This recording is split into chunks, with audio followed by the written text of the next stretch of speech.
Hello दोस्तों, आज की इस वीडियो में मैं आपको बताऊंगा कि आप घर के किचन वेस्ट से 100% ऑर्गेनिक खाद कैसे बना सकते हैं। ये प्रोसेस बिल्कुल ही सिंपल है और कोई भी एक्सपेंसिव चीज़ इसमें नहीं चाहिए होती है। और चलिए आज की इस वीडियो को शुरू करते हैं। तो गाइस, किचन वेस्ट में क्या क्या यूज़ होता है ये मैं आपको पहले बता देता हूँ। ग्रीन वेस्ट जो होता है वो नाइट्रोजन रिच होता है, जिसके अंदर सब्जियों के छिलके, फ्रूट्स के छिलके, यूज्ड चाय पत्ती धोकर और ख़राब सब्जियाँ, फ्रूट्स, ग्रीन लीव्स, पौधों की जड़ें इस्तेमाल में आप ले सकते हो।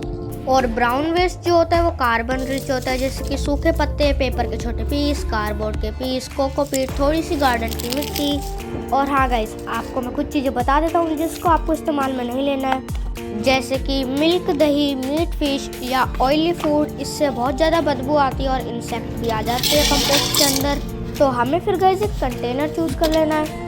आप चाहो तो प्लास्टिक की बकेट या पुराना डस्टबिन या कोई भी बड़ा टब ले सकते हैं। और आपको इसके बॉटम में 4 से 5 छोटे छोटे छेद कर देना ताकि एयर फ्लो बना रहे। तो सबसे पहले एक लेयर आपको डालनी है। सबसे पहले पत्ते या मिट्टी की डाल दो, सूखे पत्ते की डाल सकते हो आप, मैंने तो सूखे पत्ते की डाली है। चलिए अब लेयरिंग प्रोसेस को स्टार्ट करते हैं। तो सबसे पहले हमें ब्राउन लेयर डालनी है, इसकी सूखे पत्ते और कागज़ के छोटे छोटे टुकड़े, और फिर उसके बाद हमें ऊपर से डालनी है थोड़ी सी मिट्टी। तो सबसे पहले मैं यहाँ पे एक सूखे पत्तों की लेयर डालता हूँ। और हाँ, आपको इसके अंदर लकड़ी बिल्कुल नहीं डालनी है। सूखी पत्तों की लेयर जाने के बाद अब आपको इसके अंदर कार्डबोर्ड डाल देना है, जो ब्राउन कार्डबोर्ड होता है वो वाला। अगर आप लोगों के पास कार्डबोर्ड अवेलेबल नहीं है तो आप इसके अंदर अंडे की ट्रे भी डाल सकते हो, छोटे छोटे पीस में तोड़कर।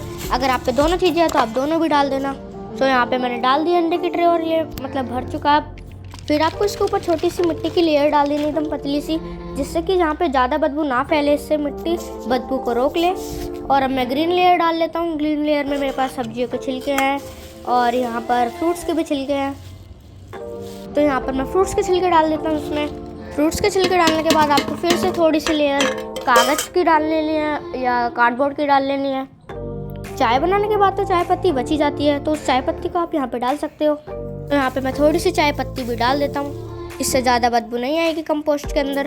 चाय पत्ती डालने के बाद अब मुझे फिर से किसी कागज़ की या कार्डबोर्ड की लेयर डाल देनी है और सूखे पत्ते डाल देना है, फिर उनको दबा देना है। मैं यहाँ से मिट्टी ले लेता हूँ और इसके अंदर अब मुझे पतली सी लेयर डालनी है मिट्टी की। तो थोड़ी थोड़ी मिट्टी ले लेकर मैं इसको भर देता हूँ। तो अब मुझे इसके ढक्कन को अब इसके ऊपर ढक देना है। फिर 1-2 दिन बाद देखने पर अगर आपको इसकी अंदर की कंपोस्ट ज़्यादा गीली लगे तो आप इसके अंदर थोड़े से और पत्ते ऐड कर सकते हो। लेकिन अगर आपको लगे कि बिल्कुल ड्राई हो चुकी है तो आपको इसके अंदर थोड़ा सा ग्रीन वेस्ट और डाल देना है।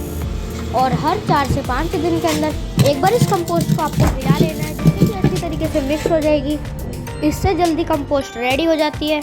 और जब आपको वेस्ट मिट्टी जैसा दिखने लगे, ब्राउन कलर हो जाए थोड़ा सा और मिट्टी की स्मेल आए, तो समझ जाओ कि आपकी कंपोस्ट रेडी हो चुकी है। और रेडी होने के बाद वो आपको कुछ ऐसी दिखेगी। और जो आपकी कंपोस्ट होगी वो ब्राउन कलर की होगी और मिट्टी जैसी खुशबू आएगी, पाउडरी एंड सॉफ्ट होगी और हाथ में लेने पर हल्की सी मिट्टी जैसी फील देगी।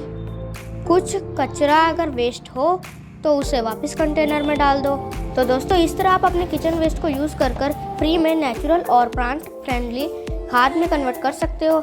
लेकिन इससे घर का वेस्ट भी कम हो जाता है। वीडियो अच्छी लगे तो लाइक, शेयर और सब्सक्राइब ज़रूर करें और कमेंट करके बताएं आप कंपोस्ट किस कंटेनर में बनाने वाले हो। राधे राधे।